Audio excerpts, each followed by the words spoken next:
देखिए, ये वीडियो के माध्यम से हम आपको बताते हैं कि वेक्टर और स्केलर, सदिश राशि और अदिश राशि क्या होता है। ये दुनिया में वो सारा चीज जिसको नाप सकते हैं उसको कहते हैं क्वांटिटी यानी कि राशि।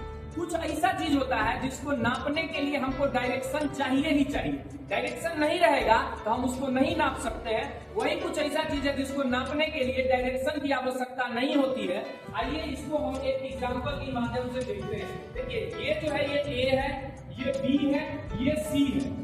अभी जो है बी और सी इस पर 5-5 न्यूटन का फोर्स लगाएगा। तो आप लोग वीडियो को पॉज करके हमको ये बताइए कमेंट बॉक्स में कि टोटल जो है इस ए पर कितना फोर्स लगेगा। हम जानते हैं कि आप बोलिएगा कि 10 न्यूटन का फोर्स लगेगा। अभी देखिए, जब हम लोग को किसी चीज को मेजर करना है उसमें डायरेक्शन का क्या रोल होता है उसको हम लोग समझते हैं। ठीक है, तो अभी चलिए फोर्स लगाइए। यहाँ पर देखिए, तो ये जो है ए, इस पर ये 5 न्यूटन का फोर्स बी लगा रहा है और सी जो है ये 5 न्यूटन का फोर्स लगा रहा है। यानी कि ए पर जब डायरेक्शन इस साइड में है, यहाँ पर देख सकते हैं तो टोटल 10 न्यूटन का फोर्स लग रहा है। वही अब हम कुछ चेंजेस करने जा रहे हैं। ठीक है, अभी देखिए, ये जो ए है ये बीच में आ रहा है। अब फिर से इस ए पर दोनों यानी कि जो बी है और सी है ये फिर से 5 न्यूटन का फोर्स लगाएगा, लेकिन डायरेक्शन को चेंज कर दिया गया है। चलिए बाबू फोर्स लगाइए।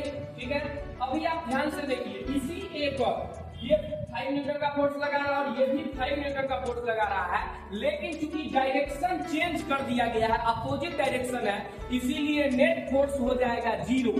तो कुल जमाई ये है कि जैसे फोर्स है उसको मेजर करने के लिए डायरेक्शन की आवश्यकता होगी ही होगी। अगर डायरेक्शन नहीं रहेगा तो फोर्स को मेजर नहीं किया जा सकता है। तो इस तरीके से आप लोग देख सकते हैं कि वेक्टर जो है वो होता है जिसको मेजर करने के लिए मैग्नीट्यूड और डायरेक्शन दोनों चाहिए। वहीं पर स्केलर में डायरेक्शन की आवश्यकता नहीं होती है। समझ में आ गया? समझ में आ गया तो नीचे कमेंट में बताइए कि वेट जो है वो कौन सा क्वांटिटी